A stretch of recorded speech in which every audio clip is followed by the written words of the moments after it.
Greetings. I hope that there's a fire in you that stems from the rod of iron, the scriptures. If you're following a church, if you're following any man, you're opening yourself up to be deceived. The devil deceiveth the whole world, it says in the book of Revelation. Now, the things I'm going to present today are deep doctrinal things, but I hope that you pay attention. I hope that you can stay with me throughout the endurance of this video. And I promise you, if you pray about these things, if you come to God and take me out of the equation, take your church out of the equation, and take everybody except the Holy Ghost out of the equation, you will come to the truth. And it will cause you joy, as preparing for this has caused me joy. Let's get right to it. There's beautiful things, beautiful scriptures to look at in this video.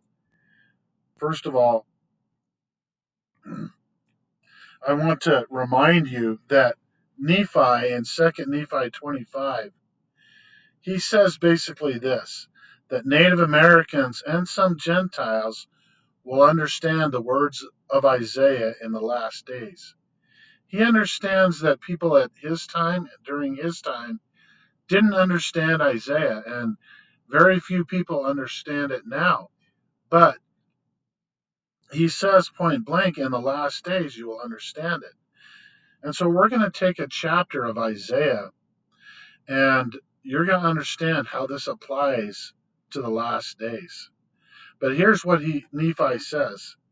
In the days that the prophecies of Isaiah shall be fulfilled, men shall know of a surety at the times when they shall come to pass. So here it just says men, but look at what he says down here. Wherefore they are of worth unto the children of men. Again, men, children of men. And he that supposeth that they are not, unto them will I speak particularly, and confine the words unto mine own people. Okay, now he's confined his words to strictly the descendants of the Native Americans, and confine the words of Isaiah unto mine own people. For I know that they shall be of great worth unto them in the last days. The words of Isaiah shall be of great worth unto the Native Americans in the last days. They shall understand them. And in order to understand them yourself, in many ways you have to think like a Native American. For in that day shall they understand them. Wherefore, for their good have I written them, Nephi says, concerning the words of Isaiah. So let's go straight into 2 Nephi 21. And the parallel chapter is Isaiah 11. Now, this comes from the Book of Mormon. It comes from the plates of brass. And I don't need to talk about them. You know about them. That they took from Laban. So you have the Bible version and the plates of brass version. There's very little differences in this particular chapter. I only saw like a semicolon changed to a colon, things like that, when I looked through it. But verse 1, let's go to verse 1. And there shall come forth a rod out of the stem of Jesse, and a branch shall grow out of his roots. Okay, there's four things that are spoken of here, and that's why I've numbered them. A rod, a stem, a branch, and roots. So let me read that again. And there shall come forth a rod out of the stem of Jesse, and a branch shall grow out of his roots. This is the way Isaiah spake many times. He'll say something in one way, and then he says it again in another way. This branch and this rod are the same thing. There shall come forth a rod. There shall come forth a branch. The first one out of the stem of Jesse. The second one it will grow out of his roots. And this word roots is also in verse 10 that we'll see. But Joseph Smith asked the question and answered it. And this is DNC 113. Who is the stem of Jesse spoken of in the 11th chapter of Isaiah? Verily, thus saith the Lord, it is Christ. So we know that the stem, that's the main part of the tree that the branches all come off of. And he says this in the book of John too. I am the stem, ye are the branches. Without me, you can do nothing, he says.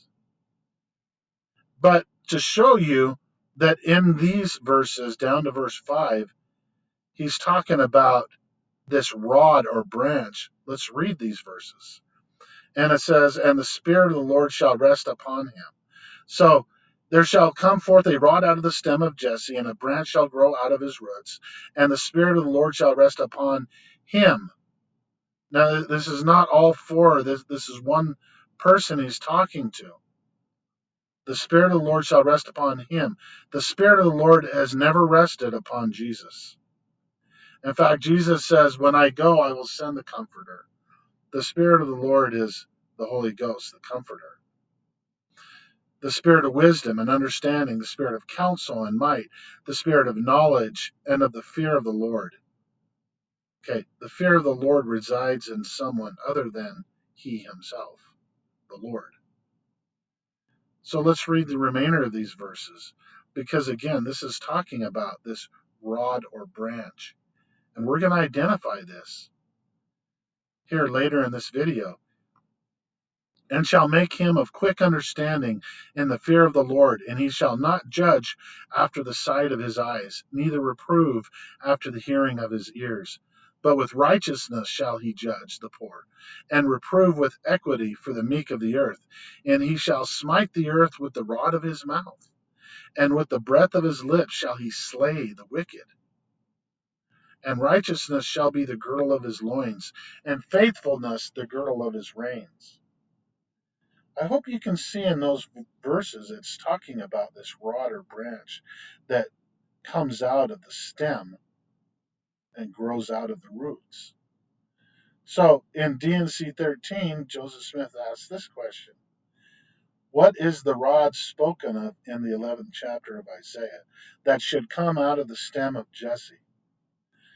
And then he answers, saying, behold, thus saith the Lord, it is a servant in the hands of Christ, who was partly a descendant of Jesse, or Judah, as well as of Ephraim, or of the house of Joseph, on whom there is laid much power. Okay, we're going to get back to this Judah and Ephraim contrast because it's coming up in this Isaiah chapter, 2 Nephi 21. But this is what it says in the Doctrine and Covenants. It is a servant in the hand of Christ. Well, let's explore more. He's partly of Judah and partly of Ephraim, on whom there is laid much power. Let's continue reading in 2 Nephi 21. This is talking about the millennium. Many times in Isaiah, he'll talk with the end in mind.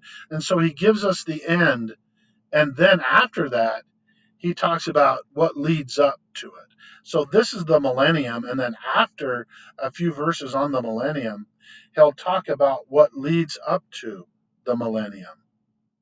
The wolf also shall dwell with the lamb, and the leopard shall lie down with the kid, and the calf and the young lion and fatling together, and a little child shall lead them. And the cow and the bear shall feed, their young ones shall lie down together, and the lion shall eat straw like the ox. And the sucking child shall play on the hole of the asp, and the weaned child shall put his hand on the cockatrice's den. They shall not hurt nor destroy in all my holy mountain, for the earth shall be full of the knowledge of the Lord, as the waters cover the sea. And then in verse 10, this is what's spoken of in DNC 113 again, a third question. And it says in verse 10, and in that day there shall be a root of Jesse, which shall stand for an ensign to the people. To it shall the Gentiles seek. To this root of Jesse shall the Gentiles seek, and his rest shall be glorious. And so then Joseph Smith asks the question, what is the root of Jesse spoken of in the 10th verse of the 11th chapter of Isaiah, or 2nd Nephi 21? They're the same chapter. Behold, thus saith the Lord, it is a descendant of Jesse as well as of Joseph, unto whom rightly belongs the priesthood and the keys of the kingdom for an ensign and for the gathering of my people in the last days. If you watched my previous video on the one mighty and strong, this is that man. This is the one mighty and strong.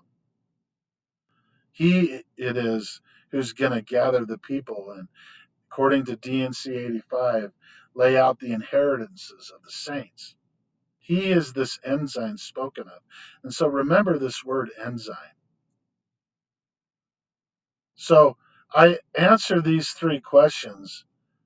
The stem of Jesse, point blank from Joseph Smith, is Jesus Christ.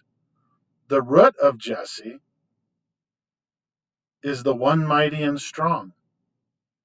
Now here's the complexity. The rod or branch, who is that? And the answer is, it is the converted Native Americans, which will spring out of both the stem, Christ, and root, the one mighty and strong, the choice seer. Again, let's go up to this first scripture. And there shall come forth a rod out of the stem of Jesse, stem, and a branch shall grow out of his roots.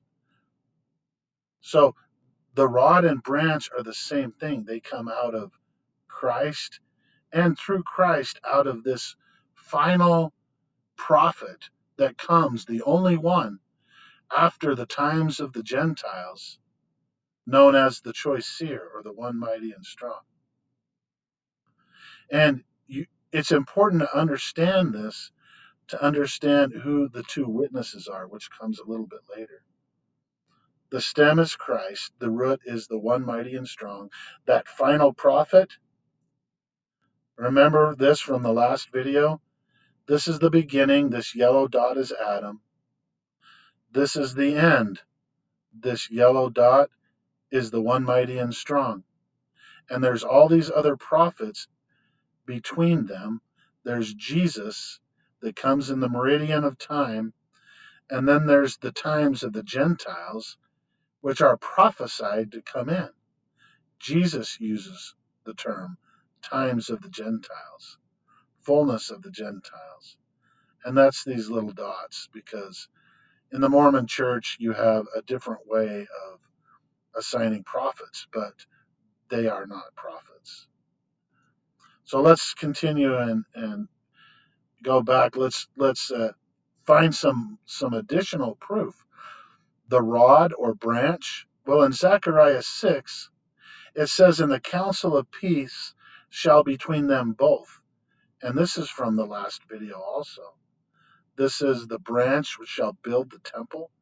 And then it says the council of peace shall be between them both. Who are both of them? The stem and the root. The stem of Jesse and the root of Jesse, which will be an ensign to the people. The root of Jesse.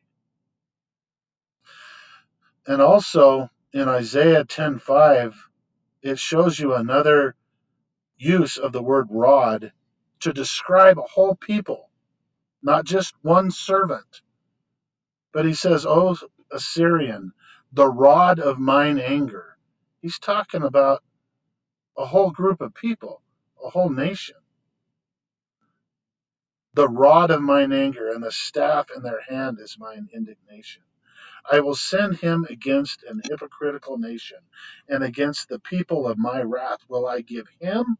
See, it's talking about him again, even though it's talking about a whole group of people, a whole nation. a charge to take the spoil and to take the prey and to tread them down like the mire of the streets. And so I think these two are relatively easy to understand. It's this rod or branch that comes out. Now, in John, there's many branches. I could be a branch, you could be a branch. And so it's talking about, though, this the converted Native Americans which will spring out of Christ, and through Christ will spring out of the one mighty and strong. Let's continue in 2 Nephi 21. And it shall come to pass in that day, because this is describing the recovery of his people. We've read about the millennium. Now let's see how we get there. And it shall come to pass in that day that the Lord shall set his hand again the second time to recover the remnants of his people, which shall be left from Assyria and from Egypt and from Pathros and from Cush and from Elam and from Shinar and from Hamath and from the islands of the sea. Now I invite you not to get bogged down in these names. These names have meaning. They're the names of different nations and countries that will come in. The Lord shall set his hand again the second time to recover his elect from all of these places. And I will say that this name is Salt Lake City. But I'll continue. And he shall set up an ensign for the nation. Now remember this word ensign? It represented the one mighty and strong, right?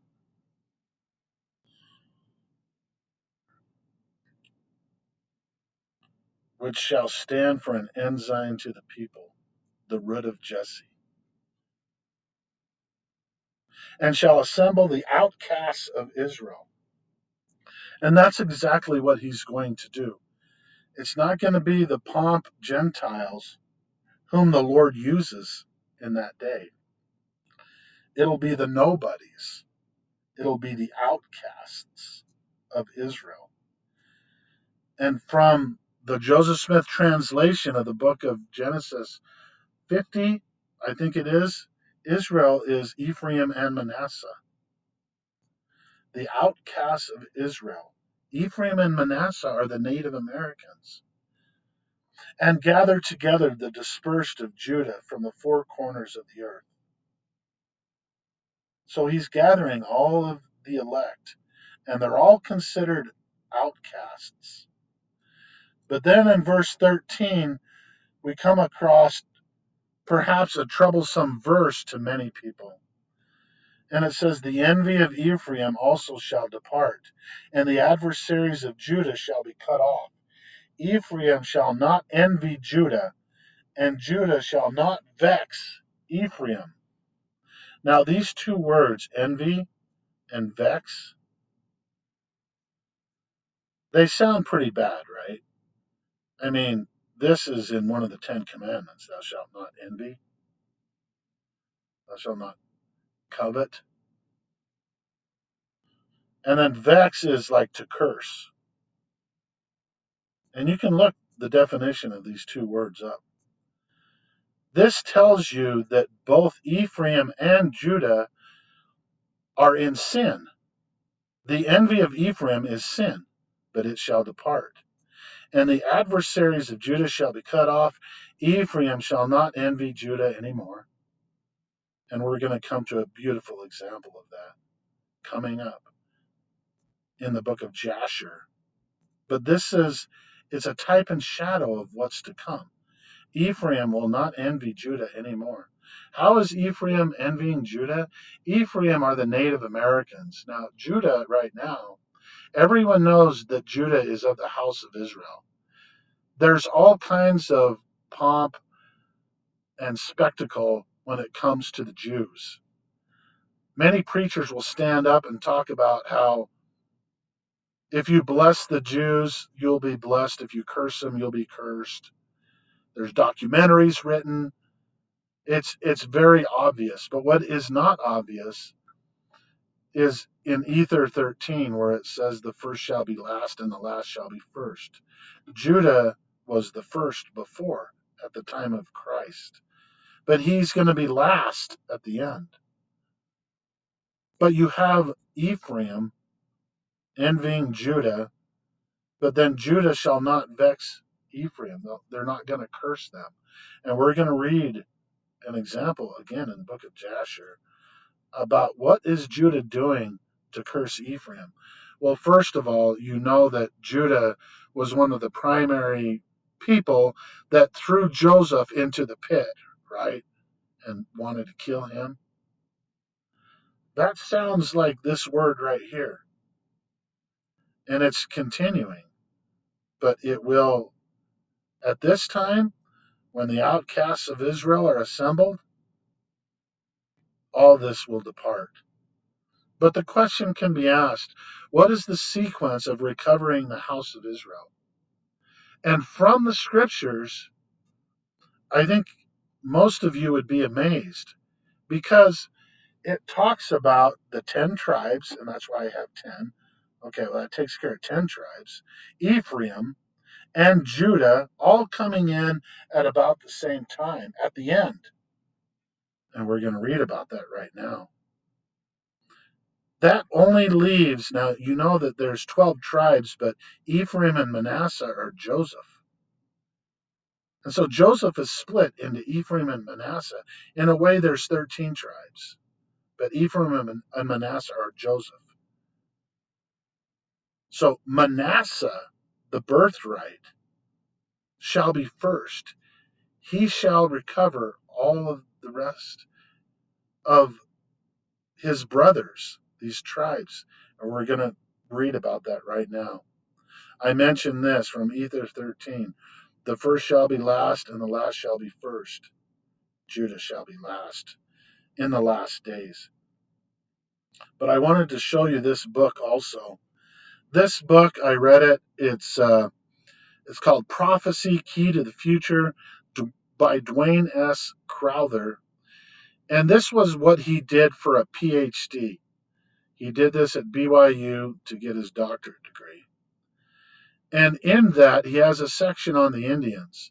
And he has, for everything else but the Indians, he has very specific prophecy, and he shows where this is that, and it's very specific, and he seems to know what he's talking about. But then when it comes to the Indians, he admits that he doesn't know. He thinks that, well, they'll come in at the end. He kind of gives it his opinion that, well, they'll come at the end. And he's saying that because of what's written in 3 Nephi 21. And so we're going to go there right now and get a proper interpretation of 3 Nephi 21. 3 Nephi 21 is a chapter I brought up in my last video that talks about the marred servant and that they will not be able to kill him, although he shall be marred. I'm not going to talk about any of that. I'm just going to talk about throughout, here and there, throughout the whole chapter, it talks about the Native Americans. It says right at the first in verse 7, and when these things come to pass, that thy seed is the Native Americans. Jesus is talking to the Native American ancestors during this discourse, during this prophecy that he's expounding. So he says, and when these things come to pass, that thy seed shall begin to know these things, it shall be a sign unto them, that they may know that the work of the Father hath already commenced unto the fulfilling of the covenant which he hath made unto the people who are of the house of Israel. Then I'm going to skip a few verses because I want to stay on this topic of the seed of the Native Americans. Jesus continues, and my people who are a remnant of Jacob shall be among the Gentiles. It says this 4 times, what's coming up in the Book of Mormon, talking about the Native Americans in the midst of the Gentiles, as a lion among the beasts of the forest, as a young lion among the flocks of sheep, who if he go through both treadeth down and teareth in pieces, and none can deliver. Their hand shall be lifted up upon their adversaries, and all their enemies shall be cut off. I'm going to skip a few verses. and say what's going to happen. Now, all this is going to happen before the New Jerusalem is going to be built. And that's coming down here a few verses later. But let me just read this what happens before the New Jerusalem is built. And I will cut off witchcrafts out of thy land, and thou shalt have no more soothsayers. Thy graven images I will also cut off, and thy standing images out of the midst of thee, and thou shalt no more worship the works of thine hands. And I will pluck up the groves out of the midst of thee, so I will destroy thy cities. And it shall come to pass that all lyings and deceivings and envyings and strifes and priestcrafts and whoredoms shall be done away. Now, after this, you can see this is verse 19, and now we're at 23. He says, and they, speaking of the righteous Gentiles, shall assist my people. Now, keep in mind, he's talking to the Native American ancestors. He's talking about the Native Americans when he says my people, the remnant of Jacob, and also as many of the house of Israel as shall come. So there'll be a smattering of other tribes. But mostly he's talking about Native Americans, that they may build a city which shall be called the New Jerusalem. If you read Ether 13, it says the New Jerusalem, Ether says, will be built unto the house of Joseph, and that the house of Joseph will build it. Go to Ether 13 and read it. We talked about it last time a little bit. But let's continue. And then shall they assist these Gentiles, they shall assist my people that they may be gathered in, who are scattered upon all the face of the land, in unto the New Jerusalem. It talks about the New Jerusalem in the book of Revelation. And then shall the power of heaven come down among them, and I also will be in the midst. Okay, so all the soothsayers, all of these evil things are gone. The New Jerusalem is built, and now he is coming down and will be in their midst. And then listen to this. And this is what threw Dwayne Crowther off. And then shall the work of the Father commence at that day, even when this gospel shall be preached among the remnant of this people. Verily I say unto you, at that day shall the work of the Father commence among all the dispersed of my people, even the tribes which have been lost, which the Father hath led away out of Jerusalem. So if you read this chapter carefully, you will see there's basically two recoveries of the Native Americans.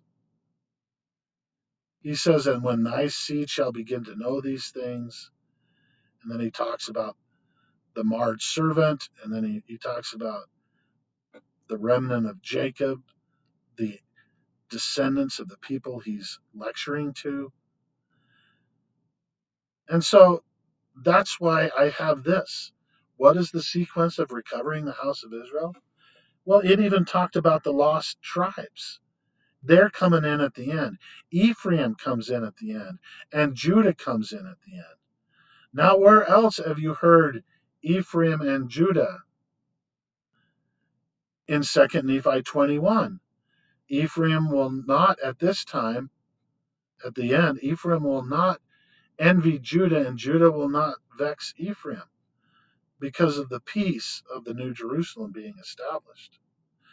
But let's continue. Now we're back to 2 Nephi 21, the Isaiah chapter, and let's read the rest of what that says. Speaking of Ephraim and Judah, because we could go to verse 13 and you can see that's the envy and the vexing of Ephraim and Judah. But they shall fly upon the shoulders of the Philistines towards the west. They shall spoil them of the east together. They shall lay their hand upon Edom and Moab, and the children of Ammon shall obey them. Edom is who? Esau. Esau married Canaanites. Moab and Ammon, those are the two daughters of Lot that had sex with him and produced children, who also married into the Canaanite line. And if you remember Noah's curse, and that is that the slave of slaves shall he be. So no wonder that Edom, Moab, and Ammon shall obey them. shall obey the chosen seed, Ephraim and Judah, of the house of Israel. And the Lord shall utterly destroy the tongue of the Egyptian sea. That's just saying that it's basically saying what this is saying. Isaiah will say things in two different ways, and they say the same thing, which is what this verse is saying. And the Lord shall utterly destroy the tongue of the Egyptian sea, and with the mighty wind he shall shake his hand over the river, and shall smite it in the seven streams, and make men go over dry shod. And there shall be a highway for the remnant of his people, which shall be left from Assyria, like as it was to Israel in the day that he came up out of the land of Egypt. What is he talking about there? This highway for the remnant of his people? He's talking about these people,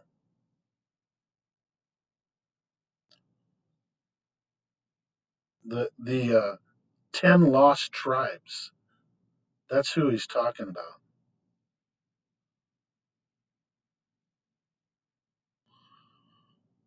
All the dispersed my people, even the tribes which have been lost. That's who he's talking about. The 10 lost tribes will come down, which shall be left from Assyria, as it was to Israel in the day that he came up out of the land of Egypt. So again, I just want to reiterate what I wrote up here, because this is what the scriptures are saying. Crowther may and bless him for being humble enough to admit he doesn't know, but I know. This is the sequence of events. The lost tribes, Ephraim and Judah, they all come in after the New Jerusalem is built. And you know who the New Jerusalem will be built by? Manasseh, and also all of those Gentiles who are grafted in, who are numbered with the house of Israel. I will just tell you that in the book of the Remnant, it says that everyone who's grafted in at this time, before these people come in at the end, they're adopted into Manasseh, who is the birthright tribe, since Ephraim lost his birthright, and that's a whole nother video. But I want to show you, because the question now is asked, what does all this have to do with the two end time witnesses? Well, I'll tell you that just as we have Judah and Joseph, the two end time witnesses will be of the tribes of Joseph and Judah. How will Judah, the Jews, convert to Jesus Christ? That's the question that can be asked. And the answer is through Joseph. This is the whole point of this scripture right here. I have to go back up to it. And the envy of Ephraim also shall depart, and the adversaries of Judah shall be cut off. Ephraim shall not envy Judah, and Judah shall not vex Ephraim. How will Judah, the Jews, convert to Jesus Christ? Many people, they errantly think, well, you just believe in Christ. How hard is that? If you don't believe in the doctrine of Christ, if you don't believe in the words that come out of his mouth, if you don't believe in the true points of his doctrine, why do you think you believe in him? Is my question. And the answer is you don't, because Jesus will say something. And if you don't believe it, then why would you say that you know Christ? There is a very good story that's in the Bible, and it's also in the book of Jasher, of how this will happen. And it's just, there's nothing new under the sun. What has been will be.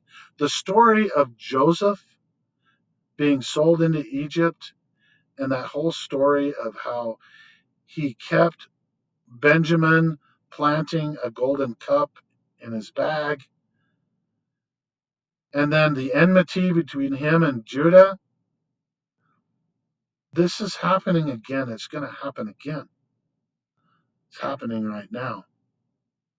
From the book of Jasher, this is how Judah, he doesn't know that his own brother is the king of Egypt, basically. He doesn't know that. But this is how he describes it to his father. Because Jacob doesn't want them to go down with Benjamin. Because he says, peradventure, Benjamin die, and then I'll just die myself, because I can't lose Benjamin, the brother of Joseph, who was thrown in the pit and then sold into Egypt. And so it says, and Jacob said unto them, and have you not seen how your children have been weeping over me this day? He's talking about the children of his sons. Give unto us bread, and there is none. Now therefore return and buy for us a little food, he tells Judah, and all of them. And Judah answered and said unto him, Father, if thou wilt send our brother with us, we will go down and buy corn for thee. And if thou wilt not send him, then we will not go down. For surely the king of Egypt particularly enjoyed us. He called Joseph the king of Egypt. Particularly enjoined us, saying, you shall not see my face unless your brother be with you. For the king of Egypt is a strong and mighty king.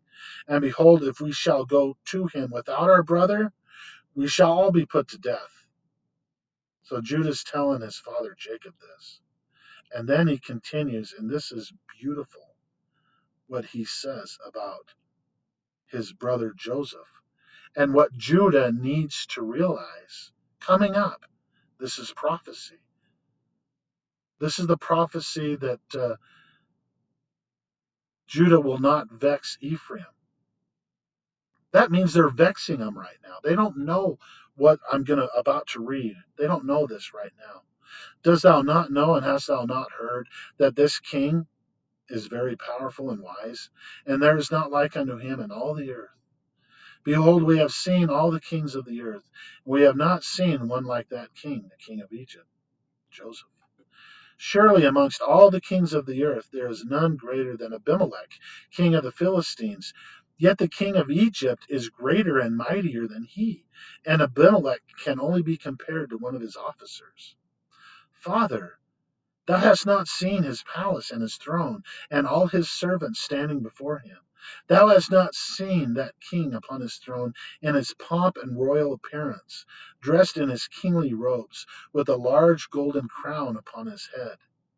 And you have not seen this either, because you don't consider the Native Americans in this way.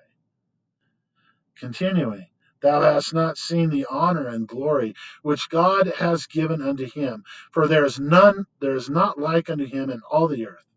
Father, thou hast not seen the wisdom, the understanding, and the knowledge which God has given in his heart, nor heard his sweet voice when he spake unto us. Thou hast not seen the affairs of the government of Egypt, regulated by him, without inquiring of Pharaoh his lord. Thou hast not seen the awe and fear which he impressed upon all the Egyptians. What a tribute Judah is making to his own brother, and he doesn't even know it yet. But he's about to discover it. And this coming up in Jasher chapter 54 is so beautiful that I need to include it to show you more about the two end times servants. And when Judah saw the dealings of now we skipped a whole bunch, but Joseph took Benjamin because he planted the cup, and now he's dealing with Judah because Judah promised Jacob, his father, that I'm not going to come back without Benjamin, I promise. And so when Judah saw the dealings of Joseph with them after he had done this, after Joseph had planted the cup, Judah approached him and broke open the door and came with his brethren before Joseph. And Judah said unto Joseph, let it not seem grievous in the sight of my lord. So he's trying at first to be complimentary. May thy servant, I pray thee, speak a word before thee. And Joseph said unto him, speak. And Judah spoke before Joseph, and his brethren were there standing before them. And Judah said unto Joseph, Surely, when we first came to our Lord to buy food, thou didst consider us as spies of the land. And we brought Benjamin before thee, and thou still makest sport of us this day. Now therefore let the king hear my words, and send, I pray thee, our brother, that he may go along with us to our father, lest thy soul perish this day with all the souls of the inhabitants of Egypt. And these are no veiled threats. He did have this kind of power if you read previous in the book of Jasher. Dost thou not know what two of my brethren, Simon and Levi, did unto the city of Shechem? And that's recorded in the Bible. And even 7 cities of the Amorites on account of our sister Dinah, and also what they would do for the sake of their brother Benjamin. And I with my strength, who am greater and mightier than both of them, come this day upon thee and thy land, if thou art unwilling to send our brother. Hast thou not heard what our God, who made choice of us, did unto Pharaoh on account of Sarah our mother, whom he took away from our father, that he smote him and his household with heavy plagues, that even unto this day the Egyptians relate this wonder to each other? So will our God do unto thee on account of Benjamin, whom thou hast this day taken from his father, and on account of the evils which thou this day heapest over us in thy land? For our God will remember his covenant with our father Abraham, and bring evil upon thee, because thou hast grieved the soul of our father this day. Now therefore hear my words that I have this day spoken unto thee, and send our brother that he may go away, lest thou and the people of thy land die by the sword, for you cannot all prevail over me. And Joseph answered Judah, saying, Why hast thou opened wide thy mouth, and why dost thou boast over us, saying, Strength is with us? As Pharaoh liveth, if I command all my valiant men to fight with you, surely thou and these thy brethren would sink in the mire. And Judah said unto Joseph, Surely it becometh thee and thy people to fear me. As the Lord liveth, if I once draw my sword, I shall not sheath it again, until I shall this day have slain all Egypt. And I will commence with thee and finish with Pharaoh, thy master. Again, these are not veiled threats. He was that strong. Read the other stories in the book of Jasher, and you'll see. And Joseph answered and said unto him, Surely strength belongeth not alone to thee. I am stronger and mightier than thou. Surely if thou drawest thy sword, I will put it into thy neck, and the necks of all thy brethren. And Judah said unto him, Surely if I this day open my mouth against thee, I would swallow thee up, that thou be destroyed from off the earth, and perish this day from thy kingdom. And Joseph said, Surely if thou openest thy mouth, I have power and might to close thy mouth with a stone, until thou shalt not be able to utter a word. See how many stones are before us. Truly I can take a stone and force it into thy mouth and break thy jaws. Do you see the enmity between Joseph and Judah? I mean, they're going at it, right? And Judah said, God is witness before us, between us, that we have not hitherto desired to battle with thee. Only give us our brother, and we will go from thee. And Joseph answered and said, As Pharaoh liveth, if all the kings of Canaan came together with you, you should not take him from my hand. Joseph really wants to prove that Judah is sincere. Now therefore go your way to your father, and your brother shall be unto me for a slave, for he has robbed the king's house. And Judah said, What is it to thee, or to the character of the king? Surely the king sendeth forth from his house through the land silver and gold, either in gifts or expenses. And thou still talkest about thy cup, which thou didst place in our brother's bag? He's right. Joseph did place it in his brother's bag, and saith that he has stolen it from thee? God forbid that our brother Benjamin or any of the seed of Abraham should do this thing to steal from thee, or from anyone, whether king, prince, or any man. Now therefore cease this accusation, lest the whole earth hear thy words, saying, For a little silver the king of Egypt wrangled with the men, and he accused them and took their brother for a slave. And Joseph answered and said, He's not about to give up. Take unto you this cup and go from me, and leave your brother for a slave, for it is the judgment of a thief to be a slave. And Judah said, why art thou not ashamed of thy words, to leave our brethren and to take thy cup? Surely if thou givest us thy cup, or 1,000 times as much, we will not leave our brother for the silver which is found in the hand of any man, that we will not die over him.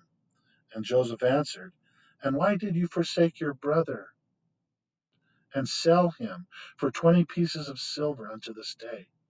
And why then will you do the same to this your brother? Why will you not do the same to this your brother? And Judah said, The Lord is witness between me and thee, that we desire not thy battles. Now therefore give us our brother, and we will go from thee without quarreling. And Joseph answered and said, If all the kings of the land should assemble, they will not be able to take your brother from my hand. And Judah said, What shall we say unto our father, when he seeth that our brother cometh not with us, and will grieve over him? And Joseph answered and said, This is the thing which you shall tell unto your father, saying, The rope has gone after the bucket. In other words, Joseph was the bucket, and the rope is Benjamin. And Judah said, Surely thou art a king, and why speakest thou these things, giving a false judgment? Woe unto the king who is like unto thee. And Joseph answered and said, There is no false judgment in the word that I spoke on account of your brother Joseph. For all of you sold him to the Midianites for 20 pieces of silver, and you all denied it to your father, and said unto him, An evil beast has devoured him. Joseph has been torn to pieces. And Judah said, Behold, the fire of Shem burneth in my heart. Now I will burn all your land with fire. And Joseph answered and said, Surely thy sister-in-law Tamar, who killed your sons, extinguisheth the fire of Shechem. Can you get a sense of the mocking nature of Joseph to Judah? And Joseph said, If I plucked out a single hair from my flesh, I will fill all Egypt with its blood. And Joseph answered and said, Such is your custom to do as you did to your brother whom you sold. And you dipped his coat in blood and brought it to your father in order that he might say, An evil beast has devoured him, and here is his blood. And when Judah heard this thing, he was exceedingly wroth, and his anger burned within him. And there was before him in that place a stone, the weight of which was about 400 shekels. And Judah's anger was kindled, and he took the stone in one hand, and cast it to the heavens, up in the air, and caught it with his left hand. And he placed it afterward under his legs. And he sat upon it with all his strength, and the stone was turned into dust from the force of Judah. And Joseph saw the act of Judah, and he was very much afraid. But he commanded Manasseh his son, and he also did with another stone like unto the act of Judah. And Judah said unto his brethren, Let not any of you say, This man is an Egyptian, but by his doing this thing he is of our father's family. And Joseph said, Not to you only is strength given, for we are also powerful men. And why will you boast over us all? And Judah said unto Joseph, Send, I pray thee, our brother, and ruin not thy country this day. And Joseph answered and said unto them, Go and tell your father, An evil beast hath devoured him, as you said concerning your brother Joseph. And Judah spoke to his brother Naphtali, and said unto him, Make haste, go now and number all the streets of Egypt, and come and tell me. He said that to Naphtali because Naphtali was like, it says, a bird on the land. He was so fast. He was just incredibly quick running. But Simon intervened and said unto him, Let not this thing be a trouble to thee. Now I will go to the mount and take up one large stone from the mount and level it at every one in Egypt and kill all that are in it. So Simeon's ticked off too, right? But he said it in Hebrew. And Joseph heard all these words that his brethren spoke before him. And they did not know that Joseph understood them. for they imagined that he knew not to speak Hebrew. Then Judah hastened and drew his sword and uttered aloud. Remember, he said if he took it, if he unsheathed it, he's going to kill all of Egypt. He hastened and drew his sword and uttered a loud and bitter scream. And he smote with his sword, and he sprang upon the ground, and he still continued to shout against all the people. And when he did this thing, the Lord caused the terror of Judah and his brethren to fall upon the valiant men and all the people that surrounded them. And they all fled at the sound of the shouting. And Judah again sat before Joseph and roared at him like a lion and gave a great and tremendous shriek at him. And I skipped a few just to make this nice and compact. You can go to the Book of Jasher and read it all. And the shriek was heard at a distance, and all the inhabitants of Succoth heard it, and all Egypt quaked at the sound of the shriek. And Joseph commanded his son Manasseh, and Manasseh went and approached Judah and placed his hand upon Judah's shoulder, and the anger of Judah was stilled. How about that power? And Judah said unto his brethren, let no one of you say that this is the act of an Egyptian youth, for this is the work of my father's house. And Joseph, seeing and knowing that Judah's anger was stilled, he approached to speak unto Judah in the language of mildness. And Joseph said unto Judah, surely you speak truth, and have this day verified your assertions concerning your strength. And may your God, who delighteth in you, increase your welfare. But tell me truly, why from amongst all thy brethren dost thou wrangle with me on account of the lad, as none of them have spoken one word to me concerning him? And Judah answered Joseph, saying, surely thou must know that I was security for the lad to his father, saying, if I brought him not unto him, I should bear his blame forever. Therefore have I approached thee from amongst all my brethren, for I saw that thou wast unwilling to suffer him to go from thee. Now therefore may I find grace in thy sight, that thou shalt send him to go with us. And behold, I will remain as a substitute for him, to serve thee in whatsoever thou desirest. For whatsoever thou shalt send me, I will go to serve thee with great energy. Send me now to a mighty king who has rebelled against thee, and thou shalt know what I will do unto him, and unto his land. Although he may have cavalry and infantry, or an exceeding mighty people, I will slay them all, and bring the king's head before thee. Dost thou not know, or hast thou not heard, that our father Abraham, with his servant Eliezer, smote all the kings of Elam with their hosts in one night? They left not one remaining. And ever since that day our father's strength was given unto us for an inheritance, for us and our seed forever. How about that? Going among the Gentiles like a young lion among a flock of sheep. And Joseph answered and said, you speak truth, and falsehood is not in your mouth. For it was also told unto us that the Hebrews have power, and that the Lord their God delighteth much in them. And who then can stand before them? However, on this condition will I send your brother, if you will bring before me his brother, meaning himself, meaning Joseph, the son of his mother, of whom you said that he had gone from you down to Egypt. And it shall come to pass, when you bring unto me his brother, I will take him in his stead, because not one of you was security for him to your father. And when he shall come unto me, I will then send with you his brother, for whom you have been security. And Judah's anger was kindled against Joseph when he spoke this thing, and his eyes dropped blood. His eyes dropped blood with anger. And he said unto his brethren, how doth this man this day seek his own destruction, and that of all Egypt? And Simeon answered Joseph, saying, did we not tell thee at first that we knew not the particular spot to which he went, and whether he be dead or alive? And therefore speaketh my Lord like unto these things? And Joseph, observing the countenance of Judah, discerned that his anger began to kindle when he spoke unto him, saying, bring unto me your other brother instead of this brother. And Joseph said unto his brethren, Surely you said that your brother was either dead or lost. Now if I should call him this day, and he should come before you, would you give him unto me instead of his brother?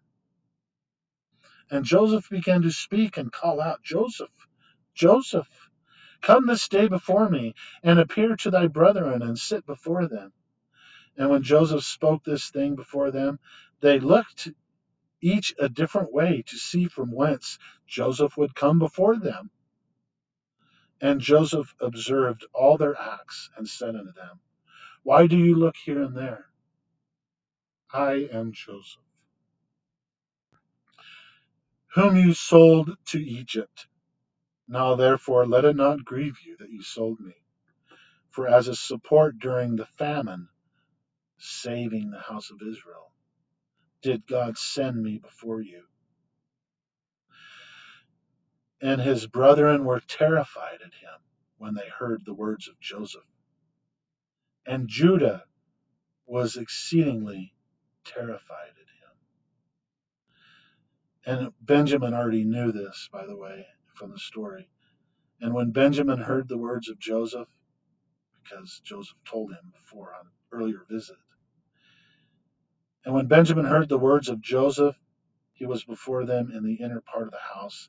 And Benjamin ran unto Joseph his brother, and embraced him, and fell upon his neck, and they wept. And when Joseph's brethren saw that Benjamin had fallen upon his brother's neck and wept with him, they all fell upon Joseph and embraced him. And they wept a great weeping with Joseph. And then I put down here, and finally, the 12 brothers or tribes are recovered, just like what will happen in the future in prophecy. This will be the reoccurrence and the intent of the two witnesses to show Judah who Joseph is.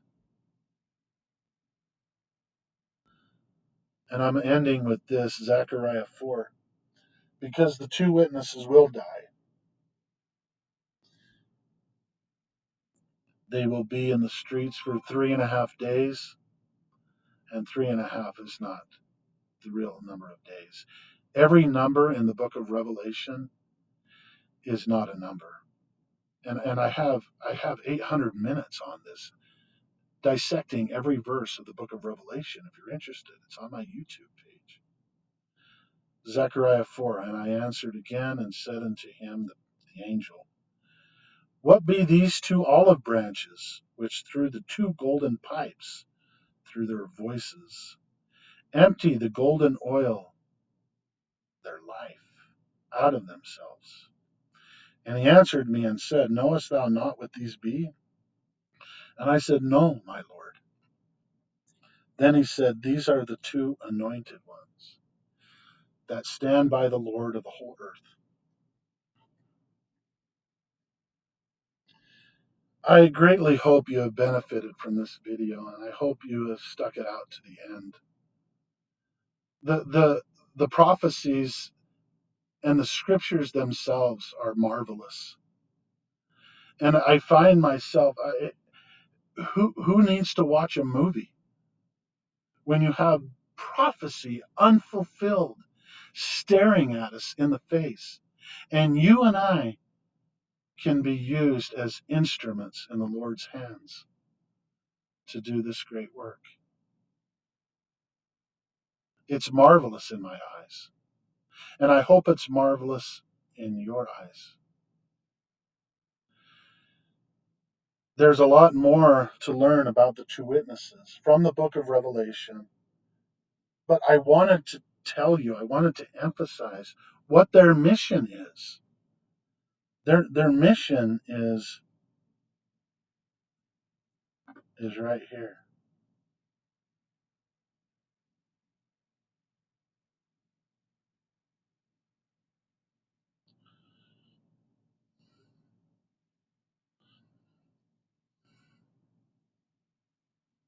Uh, right there is their mission. The envy of Ephraim also shall depart, and the adversaries of Judah shall be cut off. Ephraim shall not envy Judah, and Judah shall not vex Ephraim. Not only will Judah not vex Ephraim, but look at, I don't need to go to it. Look at what Judah himself told his father Jacob, the pomp and the beauty and the majesty and the strength. Truly, the Native Americans will take their throne, and this will reoccur. And this is the intent of the two anointed ones.